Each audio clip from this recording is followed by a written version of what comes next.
பார்க்கணும். அதாவது ஒரு மக்களுக்கான அரசியல் என்பது மக்களுக்கானது. அந்த மக்களுக்கு பிரச்சனை என்கின்ற பொழுது அந்த அரசியலை செய்ய நினைப்பவர்கள், அந்த மக்களுடைய மூலமான அந்த அதிகாரத்தை கைப்பற்ற வேண்டும் என்று நினைப்பவர்கள் தான் அந்த மக்களுக்கு ஒரு இடையூறு, ஒரு கஷ்டம்னாக்கா அந்த இடத்துல போய் நிற்கணும். அதை போய் நிற்க தவறியவர்களை நான் என்னன்னு சொல்கிறது?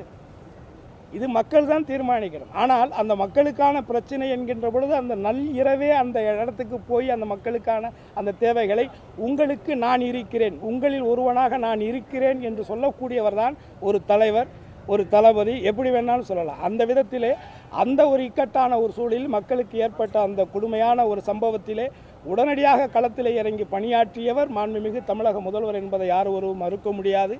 ஆகவே இந்த மக்களுடைய அதிகாரத்தை கைப்பற்ற வேண்டும் என்று நினைக்கக்கூடியவர்கள், அவரை சார்ந்த அந்த மக்கள், குறிப்பாக பொதுமக்கள், அவர் இயக்கத்தை சார்ந்தவர்கள், அவர் கட்சியை சார்ந்தவர்கள், அவருடைய ரசிகர்கள் இறந்திருக்கிறார் கூடிய இந்த சூழ்நிலையில் அவர் இப்படிப்பட்ட ஒரு நிலையிலே இருக்கிறார் என்று சொன்னால் இதை மக்கள் தான் புரிந்து இவர் நமக்கானவரா, இது மக்களுக்கானவரா, இல்லை மக்களுக்கான பிரச்சனைகளுக்கு களத்தில் இறங்கக்கூடியவரா என்பதை மக்கள் தான் தீர்மானம். ஏற்கனவே பாஜகவை கடுமையாக விமர்சனம் பண்ணாரு, சிபிஐ விசாரணையை கூட விமர்சனம் பண்ணியிருக்காரு.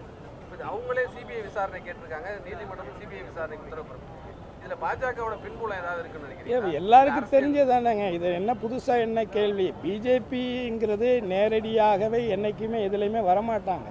இந்த மாதிரி அங்கங்கே ஏதாவது சந்தில் சிந்து பாடி ஏதாவது ஒரு பாட்டு கம்போஸ் பண்ணலான்னு நினைப்பாங்க.